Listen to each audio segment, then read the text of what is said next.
Galnet News Update, 27th of January, 3312. Shocking scenes have emerged of shoddy building work by Brewer Corporation on a recently completed asteroid base.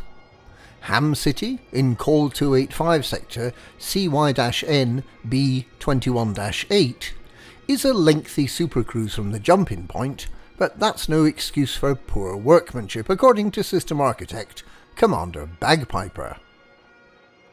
Construction workers employed by Brewer failed to complete the groundworks properly before they started building this icy base, leaving several large asteroids in the immediate vicinity of the toast rack.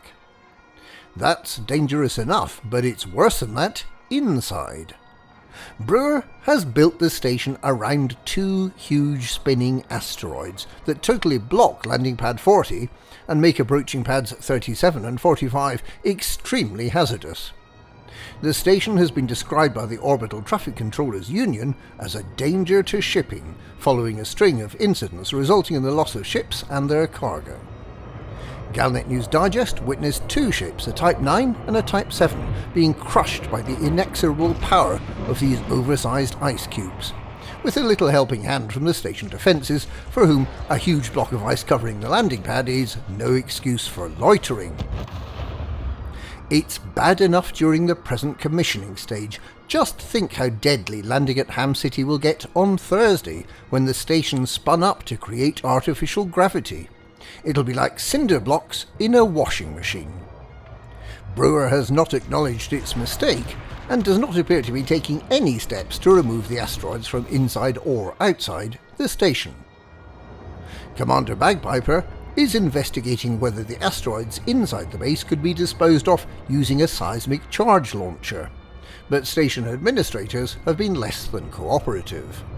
Bagpiper remains hopeful that Brewer won't be glacially slow in coming up with a solution.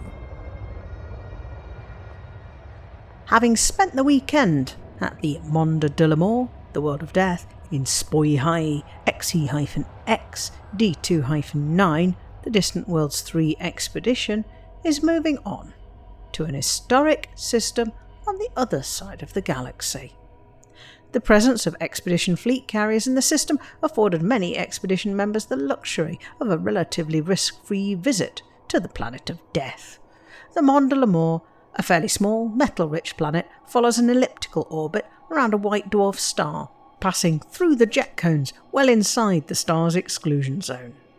Ships have roughly 15 minutes in every 75-minute orbit where they can safely land on the planet, and ships must then be dismissed to avoid being ripped apart by the terrible radiation that saturates the planet at its periapsis, just 0.06 light seconds from the star.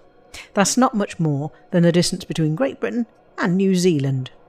Nothing should be able to survive in the potent mix of thermal, ultraviolet and X-ray radiation blasting the surface of the world of death. But it turns out that SRVs are tougher than they seem, and Artemis suits have excellent radiation shielding, making a really close-up observation of the surface of the white dwarf possible. Turns out they're white, with a little bit of an ultraviolet tinge. Now, the expedition fleet carriers are heading for a much less remarkable system that holds historic interest as the site of an early meet-up between two pioneering explorers, Commander R4 Anger Zero in his Deep Space Sidewinder and Commander Cam Zell, the discoverer of Beagle Point, on 16th of February 3301, less than 8 weeks after the modern frameshift drive had been made generally available, and before route plotting had been invented.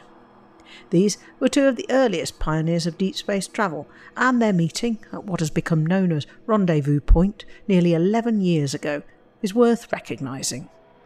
On a more practical level, the system has icy planetary rings that look like they might be perfect for mining tritium to refuel 4 carriers that have travelled halfway across the galaxy, following which all the expedition's ships will be expected to undock from the carriers and travel to another, as yet unannounced waypoint on the Galactic Mystery Tour.